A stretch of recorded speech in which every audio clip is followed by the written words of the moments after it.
on this episode of Rebel Spirit Radio. The essence of these rituals is that they are of a psychurgic nature in terms of they're about healing the soul from the inside out.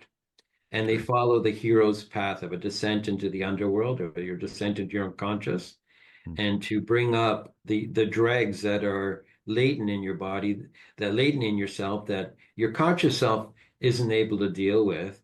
But through these techniques, you're able to stir up the dregs and they come to the surface, and you realize what some of those impediments are. And those dregs or those vices are best identified in an astral realm of the dream state, of meditative state, of this creative imagination we talked about earlier.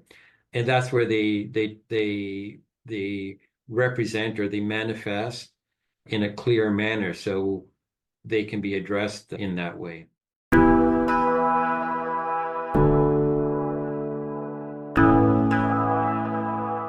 Welcome to Rebel Spirit Radio, exploring the frontiers of spirituality, consciousness, the esoteric, and humanity's sacred relationship with the living earth. I'm your host, Nick Mather, and in this episode, author David Pantano returns to the podcast to discuss his latest book, Alchemical Hermeticism, The Secret Teachings of Marco Daffi on Initiation. David delves into Daffy's spiritual journey of discovering his true self through initiatic practices and alchemical techniques. The conversation explores Daffy's complex life, his association with influential figures like Giuliano Cremeriz, and the impactful trial that brought his hermetic practices into public scrutiny. Also, please be sure to like and subscribe to this podcast on whatever platform you use to listen to or view podcasts. Your support is truly appreciated. David Pantano is an independent researcher, translator, historian, and writer specializing in spirituality, metaphysics, philosophy, and the initiatic practices of West and East. He is the author of The Magic Door. He joins me today to discuss his latest book, Alchemical Hermeticism, The Secret Teachings of Marco Daffi on Initiation.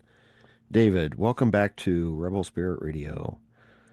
Great to be here, Nick, and thanks for inviting me again, and look forward to another exciting discussion. Yeah, well, thank you for coming back. I appreciate it. And I noted that in the bio that I just read, I should have included your previous book, the one that we talked about the last time, which was The Hermetic Physician, Yep, which was it's a another translation book book. on Marco Daffi, his look into the magical fraternity of Giuliano Cremeriz and the fraternity of Miriam, which ties into the book that you just mentioned of alchemical hermeticism. So it's a good the two are good partners for Yeah. any reader looking to become more familiar with this important initiatic tradition. Yeah, for sure, for sure. So I thought that maybe the place to begin would be in talking a little bit about Marco Daffi. That is his, you referred to it, I think, at one point, his initiatic name. And we can discuss that a little bit later. I do have some questions around that. But his quote unquote real name he was Baron Ricardo Richardelli, right? Correct, yeah. Yeah, I mean there's significance to his life mission, which was to discover his occult self or his true self. The Baron Ricardo Richardelli was the historic name that he was born with, but which he didn't identify as an initiate. He part of his practice to go internal is to understand who he was, to what is this occult, what is this innate nature of who I am that feeds into my historical self, but which isn't fully realized. So for him to fully realize who he was and what his mission in his present incarnation, he had to go inside himself to answer some of those existential questions. Okay. It sounds like the old philosopher's idea of know thyself. Um, Exactly. Noce te mhm. ipsum. Yeah. Yeah. And So, I also was getting a sense of and you don't mention this in the book, but I was getting a sense of almost like a Jungian approach of diving deep into the unconscious. But there's a deep dive in a sense, but then there's an ascent in a sense, I think. So let's kind of talk a little bit about this initiatory practice or journey that he was on and what that looks like and its place in the context of Hermeticism. Sure. As I mentioned earlier, Nick, it was part of his, I guess, life mission that he, Richardelli, Baron Richardelli, was born into a world of luxury, of privilege, as one of the richest families in Italy that owned extensive land throughout central and southern Italy. But there was something, even at a young age, not quite right with him. He tended to be a loner. He tended to have strong inhibitions. He had difficulty relating to women, to that feminine quality. And that really reached its flashpoint when he got married, because as I mentioned, born in one of the richest families, noble families in Italy. His parents arranged for him to marry a contest de sordo, where there was even where he acquired even greater wealth and properties. But him and his wife weren't able to consummate the marriage due to Richardelli's inhibitions. So the Baron went to a doctor specializing in some of these conditions in Rome, who happened to be the head of the local chapter of the Fraternity of Miriam. The Fraternity of Miriam was an initiatic order, the largest initiatic order in Italy, similar to what the Golden Dawn would be in English-speaking world. And so this doctor tried some homeopathic remedies with Richardelli, which didn't work. And so he introduced Richardelli to the leading magus of that time in Italy, called Giuliano Kremerz, who was a specialist in therapeutic and thaumaturgical medicine, as well as in the alchemical and magical arts. And from there, it was a life-changing moment for Richardelli, because Kremerz was able to diagnose that the inhibitions, the inability to consummate, to have a normal relationship with his wife, was a result of a karmic transgression. It was deep in the psyche, and that part of his mission in his state, if he was to change it, was he had to discover or identify the cause of those inhibitions, of those transgressions. So and we're talking the time frame. So Baron Richardelli was born in 1900, died in 1969. Kremerz, born 1861, died in 1930. So Richardelli and Kremerz had this encounter in 1926, 1927. It was very intense for a few years. And so before Kremerz passed in 1930, he gave Richardelli a ritual or a methodology to be able to go inside himself and determine what those forces were that were leading him to have these inadequacies, these unbalances with his wife. So this methodology, which is what we would call these days a past life regression, helped Richardelli to have visions, or to go into a deep meditative state, that he would be able to come up with these representations, these figures and images of what was going on. And he was able to detect through these past life regressions that he was a priest, or he was a sacerdote of an ancient temple, and that he had committed a transgression with the pharaoh's wife, and that who had put a curse on him, or put a blight on him, which led to him being born with these innate qualities of introversion and inability to associate themselves properly in a healthy relationship with with with with the female element. And the female element in the Hermetian or Miriam perspective of the four hermetic bodies. So we we have four, each individual or each entity in the world has four vibrational constituents. So the physical self, they call the Saturn body, the emotional self, or the called the lunar body, that affects that where the vibration of energy is affects the emotions, the nervous system, our ability to love. the intellectual self called the Mercury body, and the solar self, which is the archetypal self, the innate true self that is permanent and for many people, for most people, is latent, what Jung would call the unconscious self. Mm. So so each of these bodies have a different vibrational medium with them, and for anyone to be able to access them in the meditation, they have to go into deeper states of purity to be able to have visions that relate to that vibrational frequency. So through these techniques that Kremertz had passed on to Baron Richardelli, he was able to determine that in this past life he was a priest in Egypt that was officiating over this temple of the sun, and his name was Marco Hekdaf, which was a Libyan name, and which in Italian would be translated into Marco Daffi.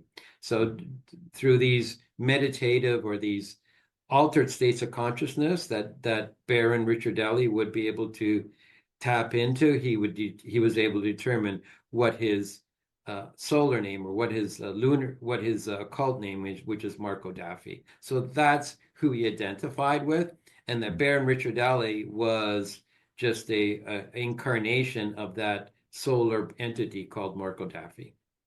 Okay. Now, I'm just curious, in this journey of healing, I think I want to call it that, this initiatory journey of healing, was he able to overcome these inhibitions?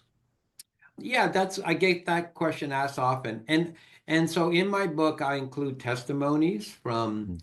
scientists, from members of the Italian magistrate, from writers and artists, and they all indicate in the last decades of his life that Marco Daffi was a very balanced individual, Mm. that he was open to talking about. He was involved in a famous trial called the Trial of the Right, Magus, right. which made the front pages of Italian newspapers in the 40s. Mm. And so he had no problems talking about it, and that his life mission was to restore health to his lunar body, Mm. which and again, these when we talk about these terms, we need to take it with a grain of salt. Mm. That when we say past life regressions, we're talking about an individual who goes inside himself and through these practices is able to enter into a dream-like or trance-like states where these visions, where these representations occur. Now, Mhm. whether they're actual historical past life, but this is what your unconscious is projecting outwards. Right, So this right. is your inner or occult story that's being presented to you. So whether you accept it as historical fact or it's one's actual psyche, it's all part of yourself, and it's all part of the content and material of who you are that you need to make amends with. So Right. that's the context that I place it in, that these are Mhm. called, in the terminology of the Miriam, sacred representations. Mm. Okay. Yeah, again, to invoke Jung, it sounds like his active imagination. Exactly. And imagination is another aspect to be able to tap into this, is that so the magistrate Piero Fanili, who I knew, was a very learned man. He was a judge in Italian. He in the 60s he would meet with Daffy, and they would have discussions like, coffee table discussions, and just, asking a philosophical question would evoke in Daffy like a flight into another world. He could see his eyes change, and his appearance even change, the whole energy, as he Mm. just converged into this other astral frequency. So yeah, it's the active imagination, but we have to remember he was doing this in the 20s and 30s, and in many Mm. cases it preceded Right. Jung's later development. So in many ways it kind of confirms what Jung was to put into writing, Mm. but done in a practical manner as part of the teachings of the Fraternity of the Miriam. Okay. You already mentioned this, and I was going to ask you about the trial of the Magus anyway. And I do want to go into some of the other aspects of the book, but since you've mentioned it, why don't we talk a little bit about this trial of the Magus and, Sure. why did it make the front pages in the newspapers? Well, what the trial of the Magus was a trial. So after after Daffy's mentor Kremertz died, he was left with these practices which he practiced, and he was able to make significant advances in really coming to terms and understanding who he was and what were the challenges that he had to overcome if he was to evolve and to address these karmic regressions or infirmities that kept him from self-realizing, from reaching his potential. And part of that inner work led to him to realize that he had to continue on this path of self-discovery. And so as he continued this practice, without his mentor, he had conversations with Kremertz before his died, where Kremertz said that his grandson, who was born in the 20s, would be his heir.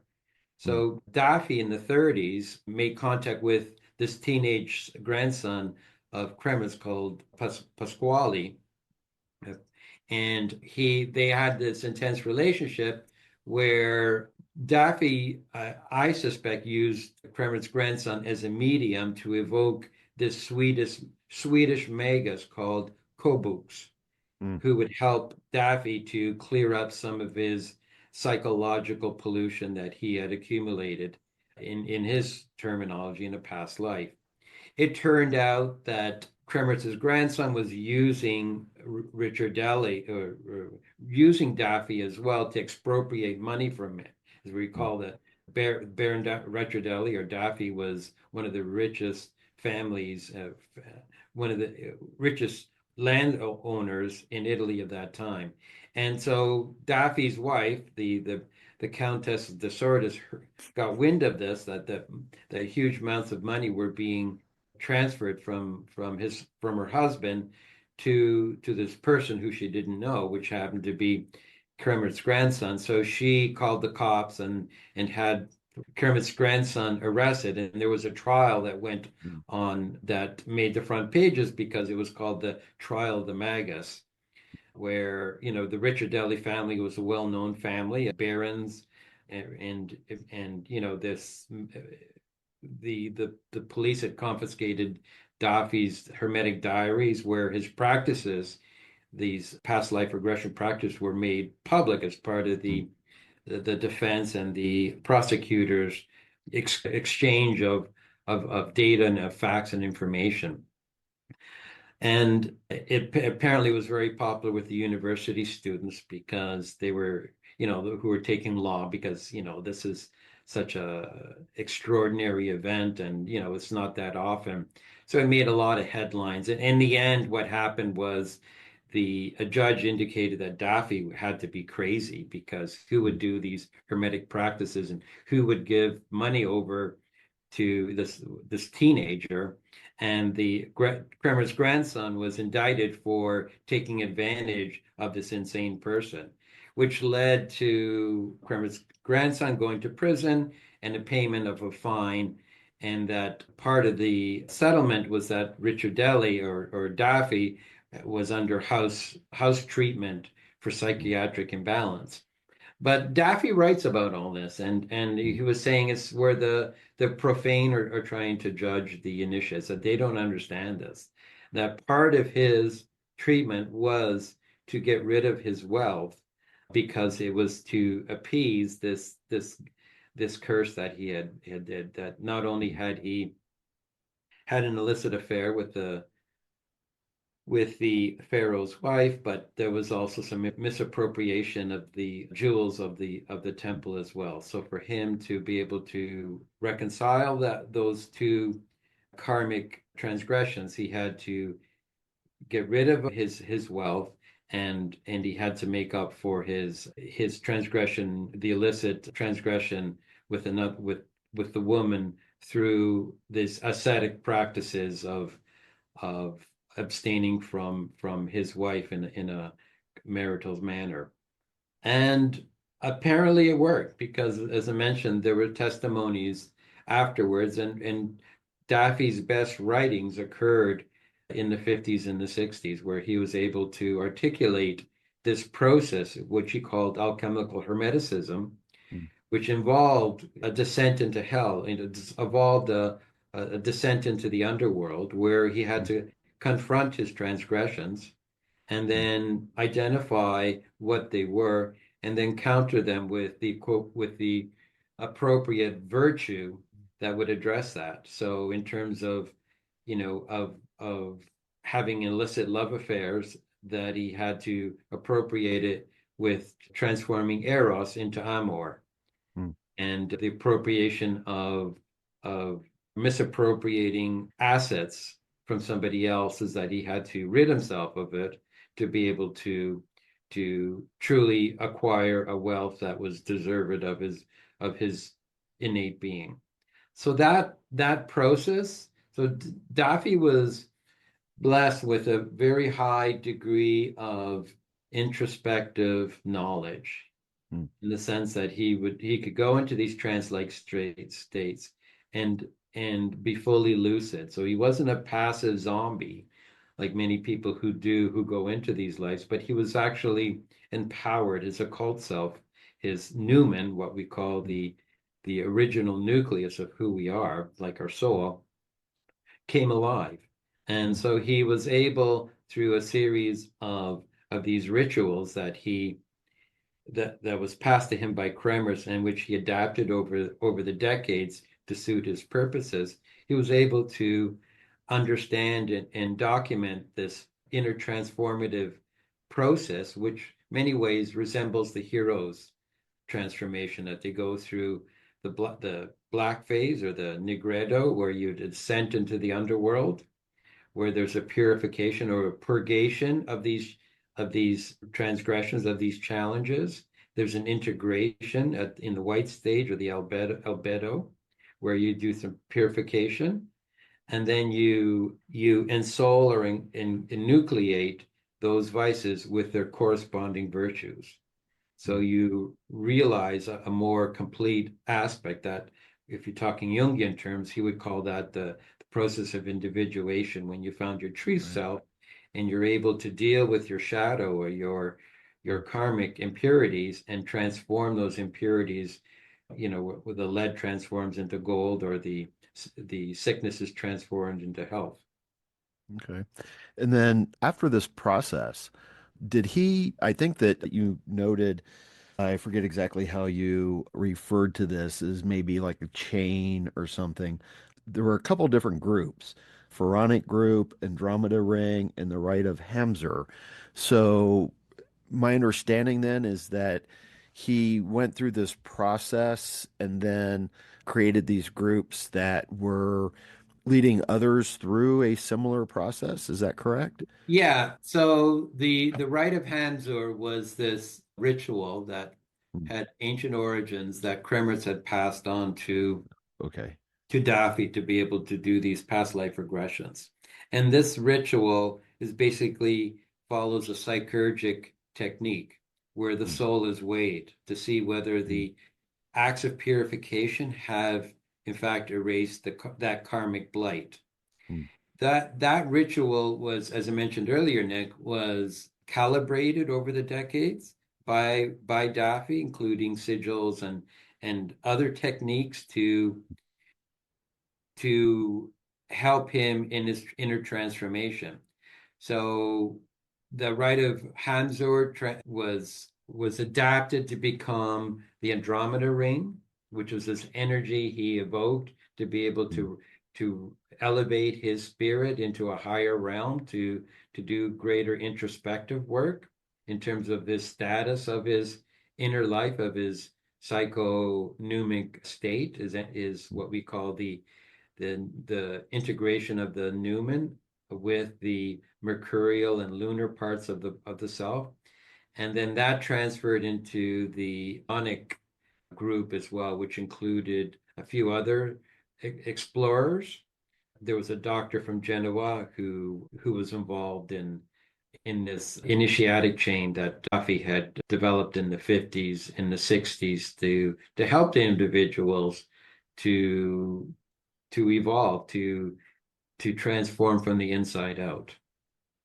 It's interesting that that last one, the Pharaonic group, the title given that the idea was that in a past life he had an affair with the pharaoh's wife.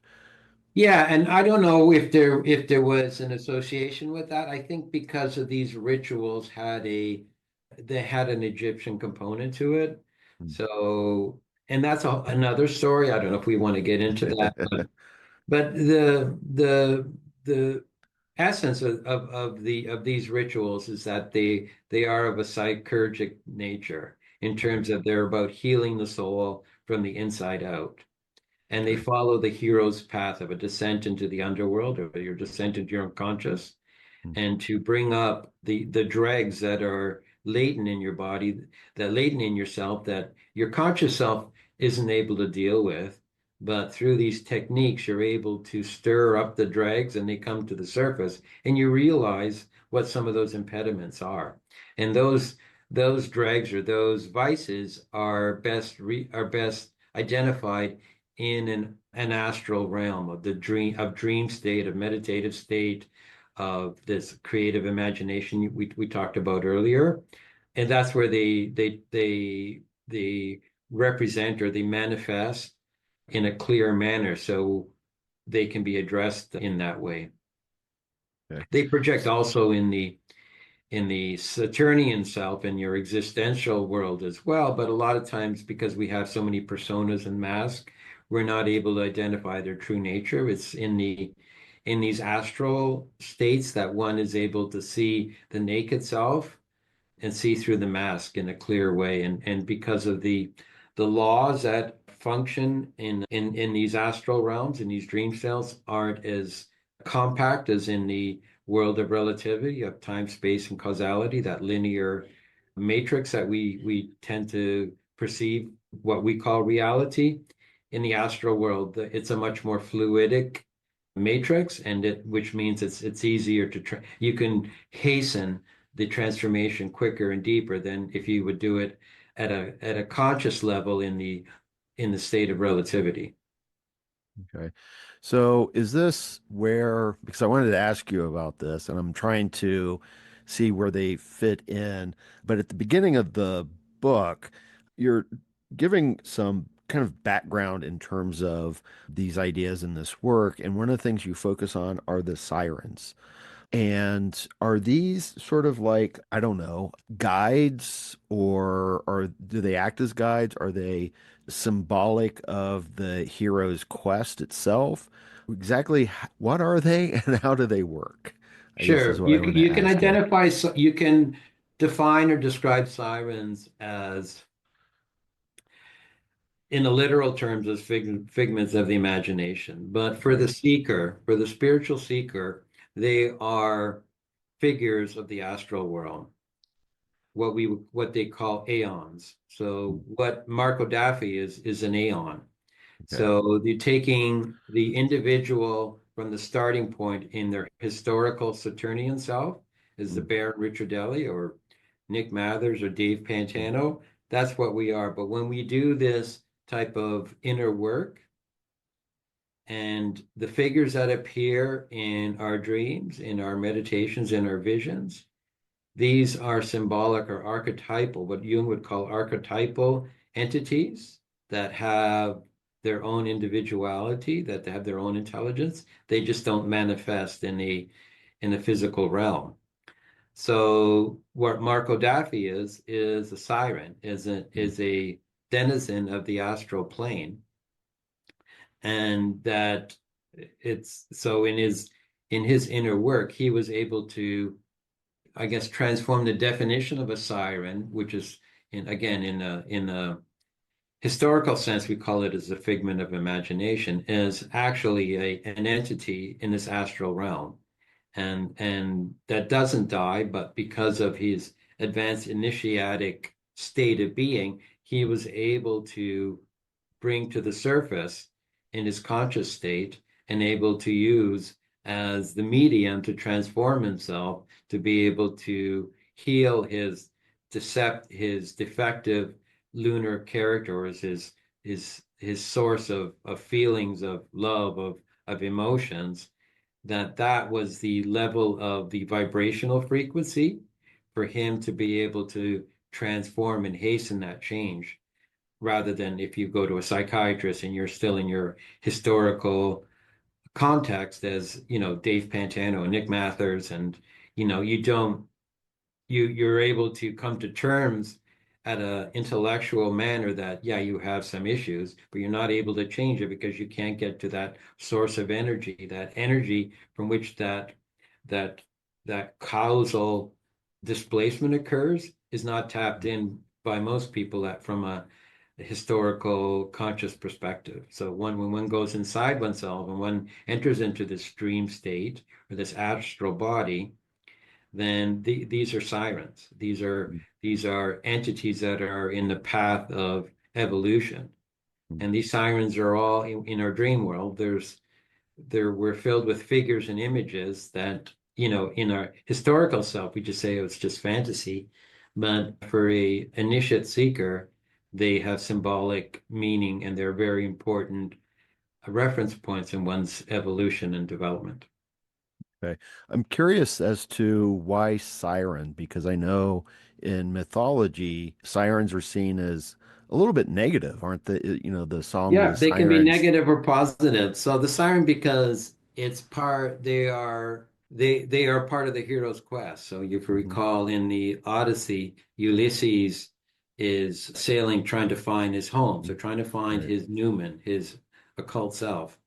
And he come across these sirens who their enchantments bring him to almost to the point of death and his other mates had to tie him to the mast so he doesn't Mm. get seduced by the sirens. So the sirens are neutral in terms of their ethical component. They're both can be Mm. both good and bad. I mean, just like in our dreams, we have dreams of Right. fear or fright. We also have dreams of ecstasy. So they can be good or bad. They can be positive signs or negative signs, but there's symbolism. They are symbols that the seeker needs to come to term with. Okay. All right. Yeah, that's very helpful.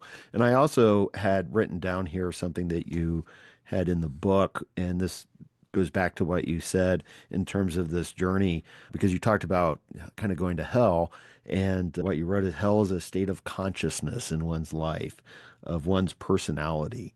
It's a unconscious unawareness, also of the subconscious. And that brought to my mind someone being kind of held, I don't know if enthrall is the correct word, but kind of imprisoned by their own unconscious impulses. And to get out of hell, one needs to become aware of them. Yeah, and I think that's one of the benefits or the value of this book is that it helps readers to come to terms with dealing with their hell. They're dealing Yeah. with their unresolved issues, Mm. that they deal with their sense of angst and revulsion and repulsion that they have, and that they're not able to make sense of it because it doesn't appear to them in a rational way, but they have these inner forces that come to surface that makes them unease, that gives them this, hell and heaven are states, internal states of the mind. Right.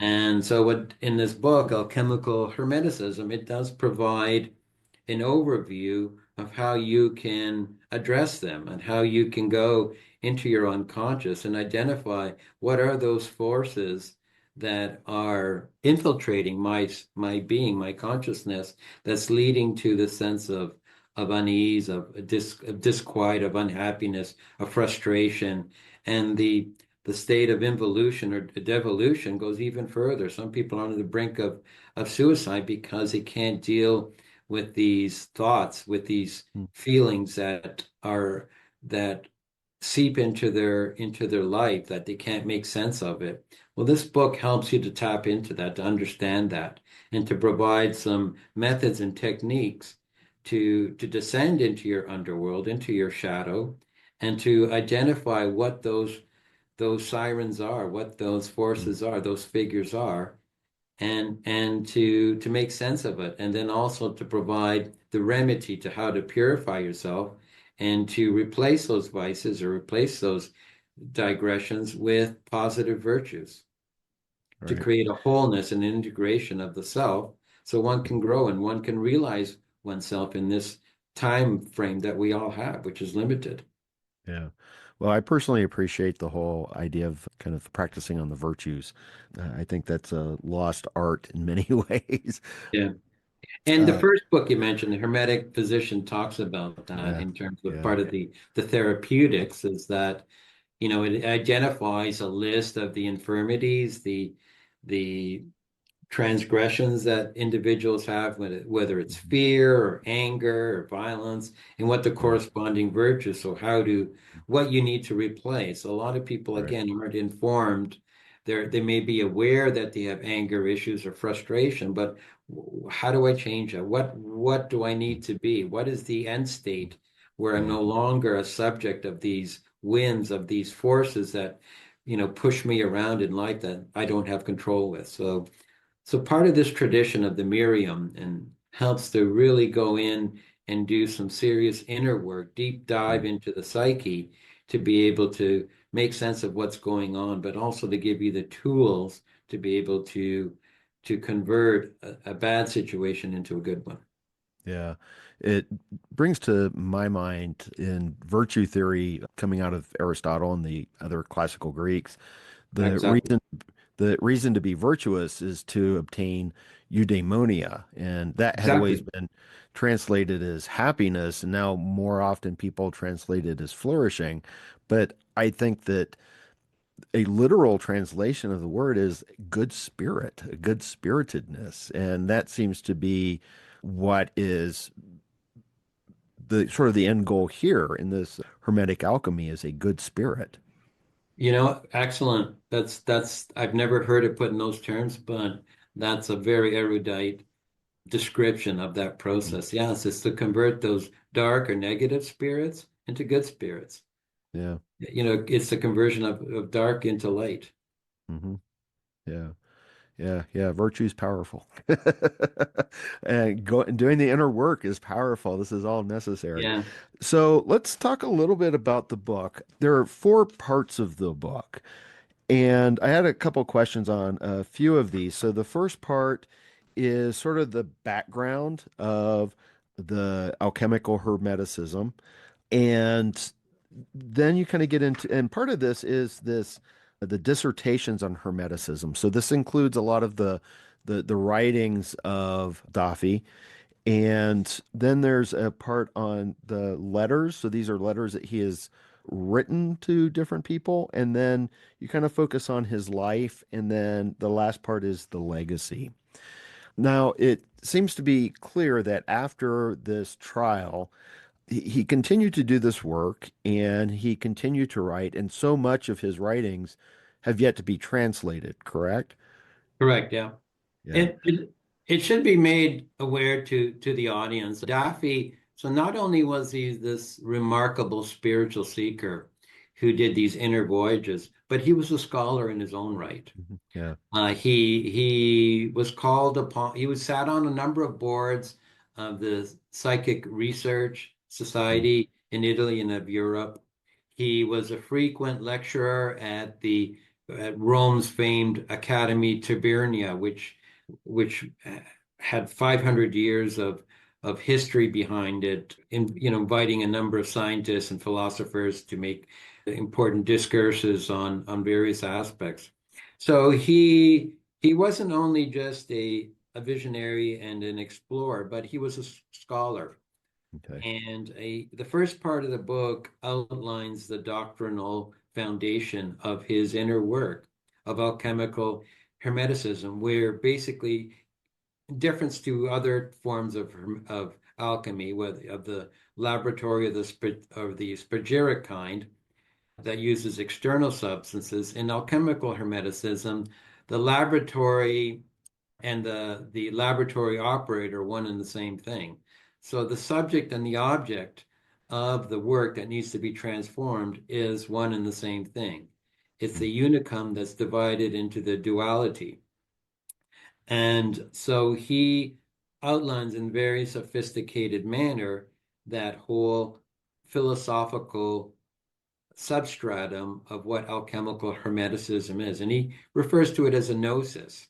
Hmm. as a process of an individual to have these encounters with the divine being the metaphysical, the altered state of consciousness, the reality, transfigured reality that we don't see with our external senses in most cases. And so in very erudite philosophical and scientific terms, he lays out the doctrinal basis of this methodology, of this practice called alchemical hermeticism. And that's the first part of the book. The second part of the book goes into his inner library, in his inner laboratory, the work he did.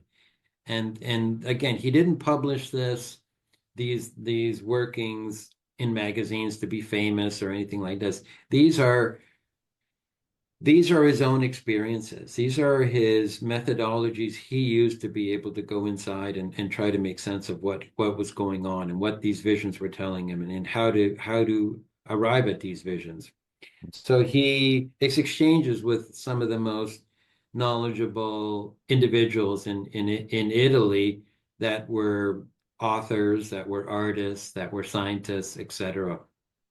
So that's the basis of the second of part two of his inner libraries of the methodologies and the findings he was able, and it's rare material. It's one of its kind. There's no other type of information to really go into this depth of the psyche to explore it like a hero would explore it in using philosophical and scientific terminology.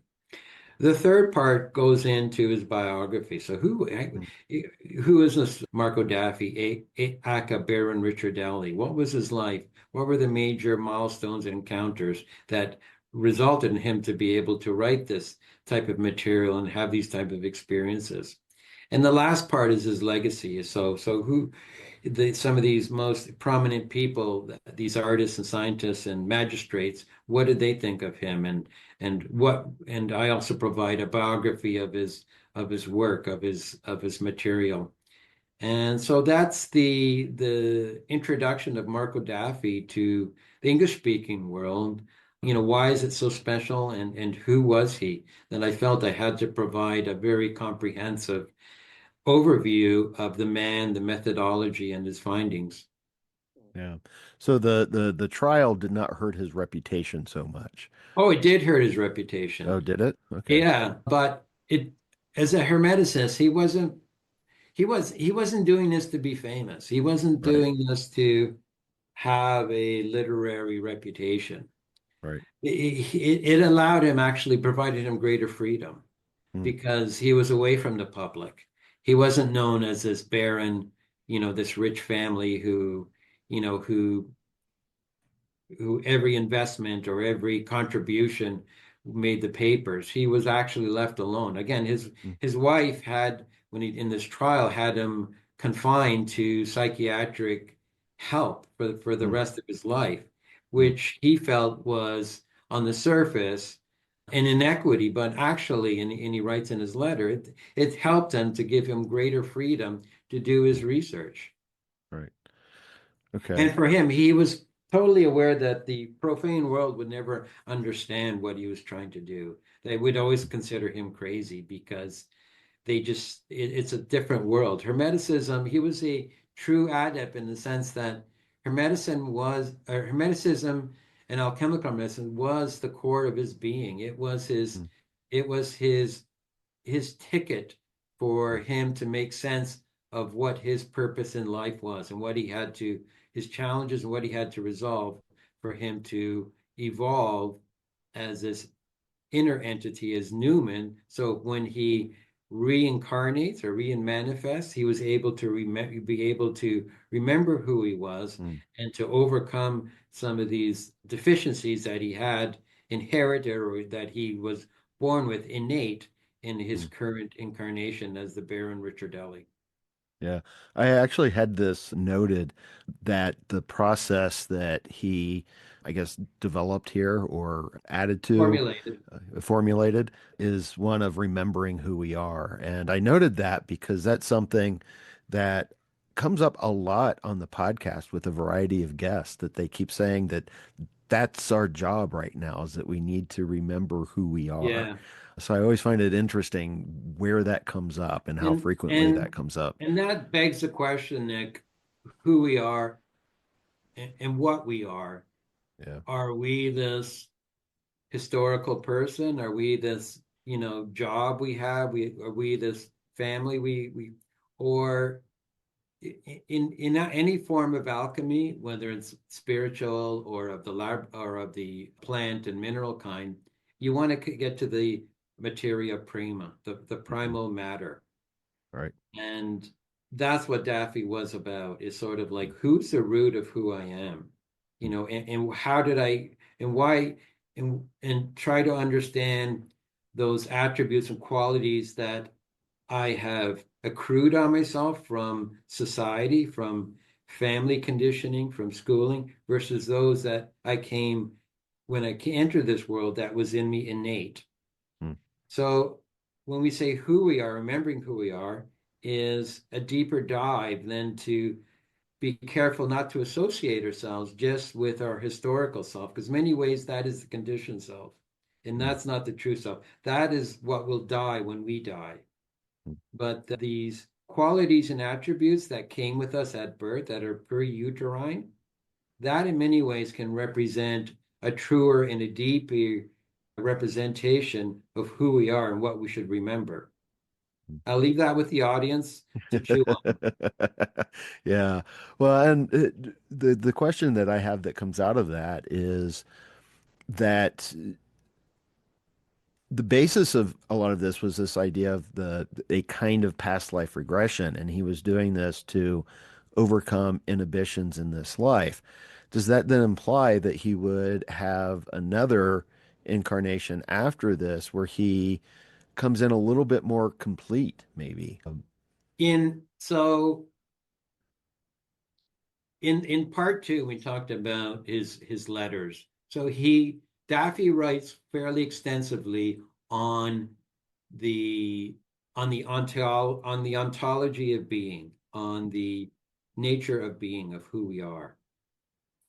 And so he says, most individuals, we have this tetradic body, the physical self, the emotional, the intellectual, and this archetypal self. And that for most individuals, that perishes at the death of the physical body, because we identify our total core or center of gravity is around these external senses, these what he calls this, the level of relativity of time space. Those who go into this deeper realm and who are able to discover their archetypal self and keep it compact, keep it integrated. So rather than, we have an emotional self and a physical self, we hear about multiple personality syndrome, and people are erratic in one way and then they're reflective in another. Whereas those who do the inner work and are able to integrate with their core, their solar or their archetypal self, that in itself, at the moment of passing, when the physical body passes, that because that energy that is so dense that the what we call the fluid body, so the integration of your emotions with the intelligence, with your archetypal, that stays compact and that Mm. stays latent in the unconscious as a monad. And then when that monad germinates and takes on another physical being, it incarnates another being. The the individual, the what Daffy calls the avatar, is able to recollect that fluid body and have a succession. So the incarnation reincarnates through the numen, through that monad, through that fluidic integration of the body. Now, those aren't, as Neoplatonism wrote, are the majority of the people. The majority of the people at death, their energy gets absorbed into the greater spirit energy. Those who actually in their life, who actually regress, may actually remanifest in a lower self, in a lower expedient of material representation. However, those initiates, like Daffy or Kremertz, who did the inner work, that at the point of death, the physical body, it perishes, but the monad of that integration of the lunar body, the mercurial and the solar, remains intact. It enters into a state of latency or of unconsciousness, but it germinates in a future incarnation, and it provides the basis for the initiate, like a Daffy, to be able to remember it. So that's the importance of remembrance, is that there's a continuity of the individual psyche from incarnation to incarnation, to those who have the ability to be able to go inside themselves and to be able to identify those innate qualities and attributes that aren't a process of conditioning through society, but are actually inner qualities that are at a pre-uterine causal nucleus of their current state of being. Okay. I'm just curious, and I don't know if you have the answer to this. I imagine you might, but what's the kind of the end goal? Because he was going through this process of healing and purifications. And if one's able to remember that, at some point, it would seem that there wouldn't be a necessity to do that. So, what would be the end goal of all of this process? So the end goal, Nick, is there is no end goal. That Okay. the process of evolution is infinite, Okay. and that the root of growth, the potential for growth, is there for in each incarnation. So there is no limit to the potential for growth. And that in itself, for adepts, for these initiates who've achieved this state of being that is of a what I call of a heroic nature, above the common man, that manifests in a future incarnation as a potentiality to grow these greater solar and these greater tetradic attributes. Hmm. So when that future life perishes, that fluid body remains in intact state, and then in a future incarnation after that, there's a possibility to raise the bar to evolve into higher states of solarity, of light, of luminosity. So Okay. there's no ceiling to the growth of evolution for the Okay. adept or the initiate. All right. Yeah, it kind of reminds me of the process of becoming a Buddha, that there are all these lifetimes, and then eventually there's the Buddha, but the question's always, well, what happens after that? And no one can say. We don't know. Well, the Buddha isn't the name of Gautama. It's Right. actually a description. It means Right, awareness. right.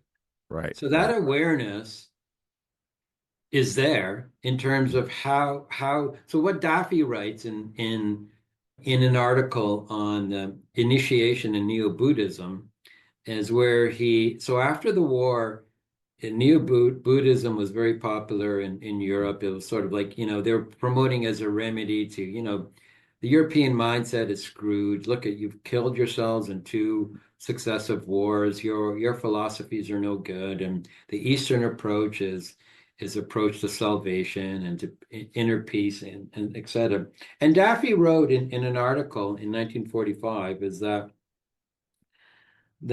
the Westerner individual has their own traditions, and that they don't need to alienate themselves and try to become Easterners, and that the goal of the Western mystical tradition is to be able to transform energy into a solar capacity. So solar capacity is archetypal capacity where one is self-sufficient in terms of one's development, that one doesn't need a teacher, or one doesn't need, to find their purpose in life through external means or other type of traditions other than their own, and that they are their own, the tradition, and the objective is themselves, is that they need to that they have the capacity using these Western mystical traditions to be able to transform their energy, to transform their lower selves into higher selves, into a solar entity, which they call the divine or the heroic. Hmm. So he Okay. writes about that very extensively. Yeah. And, it's actually very relevant because all too often when you see like Westerners taking on, Eastern garbs and looking the part, but when Hmm. you actually meet them, they still have that Westerner that approach Yeah. to them. So a lot of it is just like, when it's like, dressing. It's just like putting on clothes and wearing a $1 million suit, but still being a schlepper inside, right? Yeah. Yeah. Well, and I think it's valuable in terms of the Hermeticism because I know a lot of times people are looking for a tradition that's not like Christian or, from that Western part, and the Hermeticism gives a different path to that, I think. Yeah, I mean, it's not dogmatic. It's not made up of religiosity. I look at Hermeticism, definitely a spiritual component, Mm-hmm. like we've talked about now, but it doesn't have the religiosity. It doesn't have a series of dogmas and so forth. It's a series of teachings. So there's a spiritual component, there's a doctrinal component, but there's also a practical component. And I think in this book, it touches on all three of those aspects. Is that and it is a path for spiritual growth to elevate your soul, to elevate your inner constituent of who you are, and it has the information that you can come to terms with it. So it's not based on blind faith, Right. but there's also practices, methodologies, and techniques that one can apply and see if it's the path for you, Right. for the individual who's looking for a medium for inner growth in which Mm. their current practice isn't working for them. Okay. Well, I know that we're about at the end of the hour here, but let me ask you one final question here. The last part of the book is about Daffy's legacy. What is his legacy? I think his legacy is he was a spiritual innovator. He uses a term which I like called a navigator of the tetradic monad. Hmm. So what does that mean? As a navigator, he's a psychonaut. He's an astronaut that goes in the inner space to discover who he is, to make amends of what he has, to transform that into what he was meant to be, and to articulate that in a very simple, clear, but erudite manner, using philosophical and doctrinal explanations to explain a very intricate and subtle process. So I think that is his legacy. It's one of a kind, information that you find and you won't find anywhere else. So it's not the rehash, Western mystical, magical tradition that you find in so many of the books these days. And I think it'll be considered a classic for decades, generations to come, as one of the pioneers of introspective, psychological, spiritual development. Yeah, yeah. Yeah, I was that remind me something that you wrote in the book. And maybe this is a quote from Daffy. It is easy for one to assert that they are esoteric when in fact they are not. And that it's helpful to have people who have done the work and you can tell that they've done the work rather than just simply saying that, I guess our equivalent now is people say that they're enlightened or that they're Yeah. operating on 5D consciousness, whatever that is. Yeah. Um, yeah, Yeah, and you see a lot of stuff is just like regurgitated, either yeah, Eastern yeah, philosophy or from the magical tradition. And it's just, repeating the same old stuff. So it's a breath of fresh air that one comes across with a practitioner who who has done this innovative work, but also has the capabilities to explain it in a philosophical manner that right, doesn't dumb it down into new age sensibilities. right, for sure. All right. Well, David, what do you have coming up next? What are you working on next? couple of things, or a few things. So I've got a couple of articles coming out in the New Dawn magazine on Marco Daffi, called Marco Daffi, the Avatar. Okay. So encourage audience to check that out in the New Dawn magazine. I've got a sequel to this alchemical hermeticism called the Hermetic Book of the Dead, which outlines these methodologies, practice, and rituals, these synergic practices that Daffy utilized to be able to weigh his soul and to determine, whether the inner work he did was successful in purging himself of those transgressions, of those karmic infirmities, and whether he, had whether he was able to realize a higher state of spirituality than henceforth. So I have that coming out, I think, in early next year, called the Hermetic Book of the Dead. I've got a couple of talks and lectures that I'll be doing on this tradition of the Miriam and this magical heroic tradition that I write about. So that's a few things in terms of the print work and some of the lecturing that I'll be doing. And I'd like to make a trip next year as well to Italy to do some firsthand research in some of the public libraries, but also private archives to further explore some of these practices and get firsthand information and hopefully use that for some future works that I have in store. Okay, wonderful. And is there a place where people can go to find out more about you, Yeah, the work? I'm available on social media on Facebook or Instagram. Just write David Pantano, author. It'll come up. Also, a page on Inner Traditions, my publisher. You can check that out. I'm trying to build up a YouTube page as well, so look for that in the future. But I'm very accessible, and if you have questions or interested in the practice, interested in perhaps exploring the Hermetic chain of the Miriam, then write to me and we'll have a discussion. Okay, wonderful. Well, thank you for that. And I'm looking forward to the Hermetic Book of the Dead. Hopefully, we can speak again when that comes out. That would be great. Yeah, well, thank you so much for your time today. It was wonderful to reconnect. And Alchemical Hermeticism is a very interesting book. I really like what you did, and it's a lot of food for thought, in there. Great, Nick. Thank you. And thanks the audience for tuning in to us. Look forward to our next conversation. As do I. And that's a wrap on episode 190 of Rebel Spirit Radio.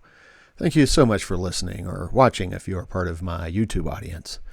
Now, before anything else, I'd like to take a moment to thank Colin, my newest patron. I am deeply grateful for your support for the work I do here on Rebel Spirit Radio, and your comments on videos is also truly appreciated. So, Colin, thank you for helping me in my efforts to share the Rebel Spirit far and wide. If you would like to be like Colin and support my work, and please be like Colin, you can also join my Patreon at patreon.com/rebelspirit. The link is also in the episode description. There are other ways to help the podcast. If you enjoyed this episode, please hit that like button if you're watching on YouTube, and don't forget to subscribe to the channel and click that notification bell. For my audio audience, be sure to follow Rebel Spirit Radio on whatever platform you use for listening to podcasts. I'm currently nearing 20,000 downloads on the audio platforms, yet I only have 12 followers, and one of those is me. It only takes a second to like, follow, or subscribe, and it's totally free, and it really does help. Putting together this podcast is a labor of love, and I do love it. I put a lot of effort and time into each episode, and I hope you appreciate and find value in these discussions. I also hope you can find it in your heart to send a little love my way. With more subscriptions and followers, it could possibly get some sponsorship, and honestly, having some funds come my way to help with equipment, hosting, and other necessary subscriptions would be really helpful. And again, you can also help by joining my Patreon or even buy a super thanks on YouTube to help support my work. As I always like to say, I'm here in the Front Range now doing missionary work in regards to religion, spirituality, and ecology, consciousness, the esoteric, and how all of this can help us heal humanity's sacred relationship with the living earth. So if you feel moved by the rebel spirit, and I sure hope that you do, then please, by all means, help me in my efforts to share the good news. I'm Nick Mather, and you've been listening to or watching Rebel Spirit Radio. Until next time, may you be in peace, may you flourish in all possible ways, and may you continue to nurture your rebel spirit.